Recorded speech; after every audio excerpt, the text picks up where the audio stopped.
ಸ್ಯಾಂಡಲ್ವುಡ್ನ ಬಹುದೂರ್ ಗಂಡು ಬೆಂಕಿ ಚೆಂಡು ಅಂತಲೇ ಕರೆಸ್ಕೊಳ್ಳುವಂತಹ ನಮ್ಮ ಆ್ಯಕ್ಷನ್ ಪ್ರಿನ್ಸ್ ಧ್ರುವ ಸರ್ಜಾ ಅವ್ರನ್ನ ಮಾತಾಡಿಸುವಂಥ ಒಂದು ಒಳ್ಳೆ ಆಪರ್ಚುನಿಟಿ ನಂಗೆ ಸಿಕ್ಕಿದೆ. ಇವತ್ತು ಸ್ಪೆಷಲ್ ಸಂಡೇ, ಯಾಕಂದರೆ ಪ್ರತಿ ಭಾನುವಾರ ಅವರ VIP ಗಳನ್ನು ಭೇಟಿ ಮಾಡುವಂಥ ಒಂದು ಅವಕಾಶ ಸಿಗುತ್ತೆ.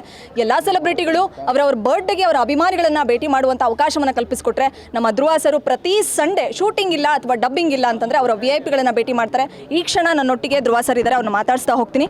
ಸರ್, ಈ ಪ್ರೀತಿ ಈ ಅಭಿಮಾನಕ್ಕೆ ಏನು ಹೇಳ್ತೀರಾ? ಸಾಕಷ್ಟು ಸಂಖ್ಯೆಯಲ್ಲಿ ಸೇರಿದ್ದಾರೆ. ಯೂಶಲಿ ಇಷ್ಟೊಂದು ಅಭಿಮಾನಿಗಳು ಸೇರೋದು ಬರ್ಡೇ ಸಂದರ್ಭದಲ್ಲಿ ಅಥವಾ ಸಿನಿಮಾ ರಿಲೀಸ್ ಸಂದರ್ಭದಲ್ಲಿ ಇಷ್ಟೊಂದು ಸಂಖ್ಯೆಯಲ್ಲಿ ನಾವು ನೋಡೋದು ತೀರಾ ಕಡಿಮೆ ಆಗಿಬಿಟ್ಟಿದೆ ಇವತ್ತಿನ ಸಂದರ್ಭದಲ್ಲಿ.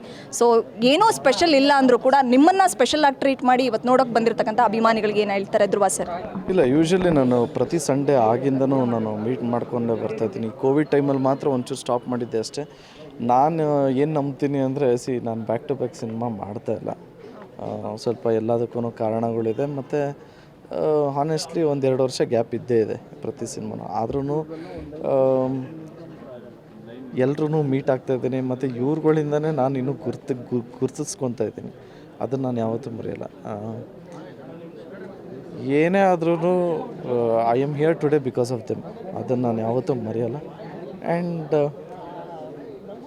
ನಮ್ಮ ಮನೇಲೂ ಇವಾಗ ನನ್ನ ವೈಫು ಮತ್ತು ನಮ್ಮ ತಾಯಿ ಎಲ್ಲರೂ ಸ್ಯಾಟರ್ಡೇ ಆಗಿದ ತಕ್ಷಣ ಬೇಗ ಮಲ್ಕೊತಾ ಇದ್ದೇನೆ, ಇವತ್ತು ನಾಳೆ ಎಲ್ಲರೂ ಬರ್ತಾಯಿದ್ದಾರೆ. ಸೊ ಆ ಥರ ರೆಡಿಯಾಗಿ ಹೋಗಿದ್ವಿ. So Sunday is for them, for my VIPs. Guarantee news, ಸುದ್ದಿ ಖಚಿತ, ನ್ಯಾಯ ನಿಶ್ಚಿತ.